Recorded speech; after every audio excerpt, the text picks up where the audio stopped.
நீங்களும் இந்திராவும் ஒரு வார்த்தை சொல்லிட்டீங்கன்னா நான் அந்த டீலர்கிட்ட பேசிடுவேன். சித்தப்பா, அந்த டீலரோட பேக்ரவுண்ட செக் பண்ணி பார்த்ததுல அவர் நமக்கு செட் ஆக மாட்டாரு. ஓ, நாம வேற நல்ல டீலரை பாத்துக்கலாம். ம், சரிம்மா. டேய் கபிலா, அக்கா என்னடா நீ மட்டும் வந்திருக்க? ரித்திகா எங்க? தூங்கிட்டு இருக்காக்கா.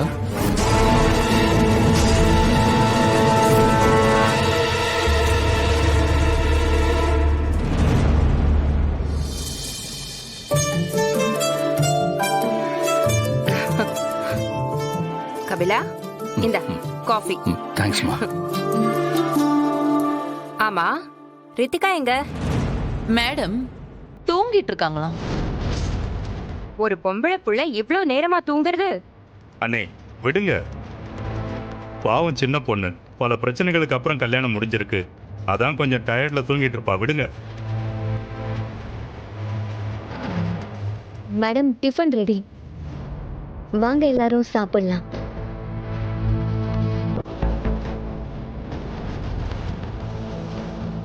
சாப்பிடலாம் வாங்க. கபிலா, போய் குளிச்சிட்டு வா, சாப்பிடலாம்.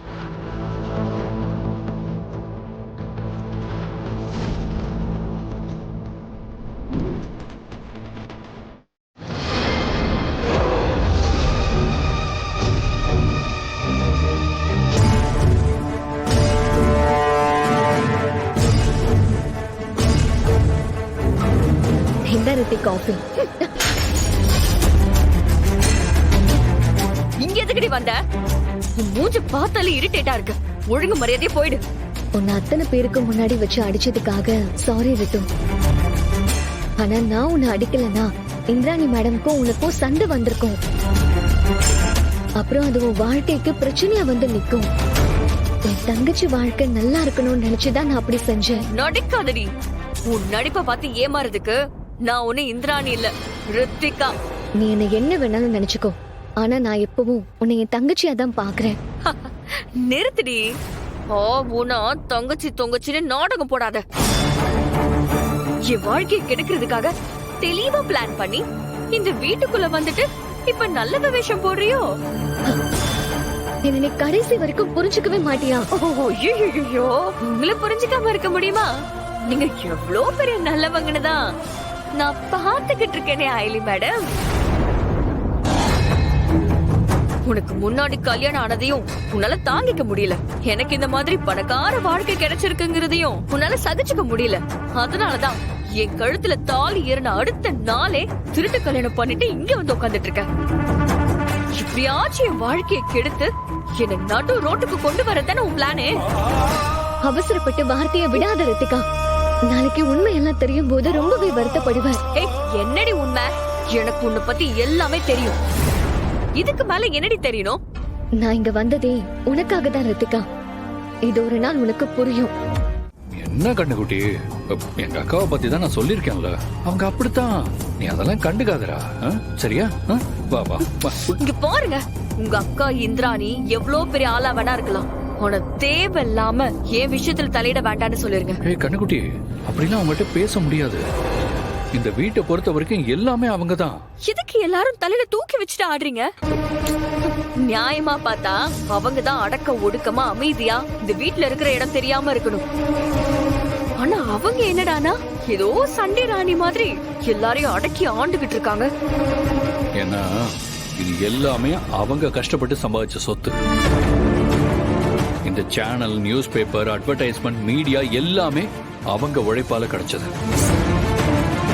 அதனாலதான் அவங்க என்ன சொன்னாலும் இந்த வீட்டுல இருக்கிற எல்லாருமே அமைதியா இருக்க வேண்டியிருக்கு.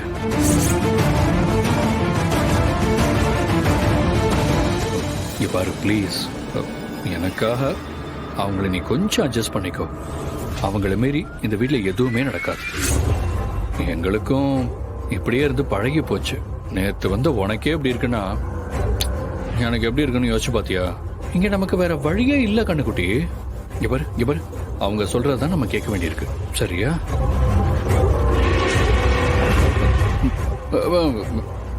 போய் குடிச்சிட்டு வா. குடி, எனக்காக போய் குடிச்சிட்டு வா.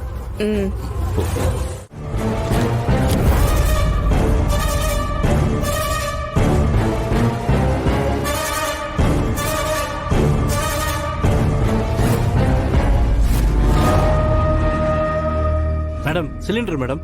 ஆ அங்க வச்சுட்டு போங்கண்ணா.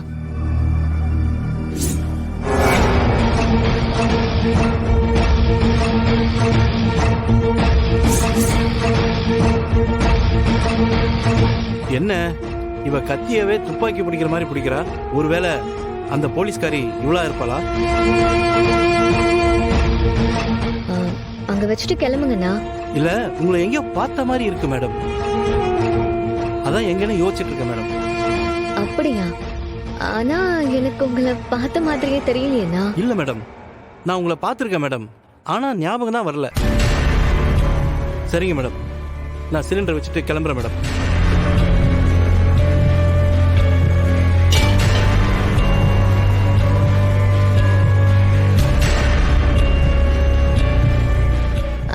அண்ணே, நான் மாற்றம் ஸ்கூல்ல டீச்சரா இருக்கேன். ஒருவேளை நீங்க என்ன அங்க பாத்திருப்பீங்க. ஓ, நீங்க டீச்சரா?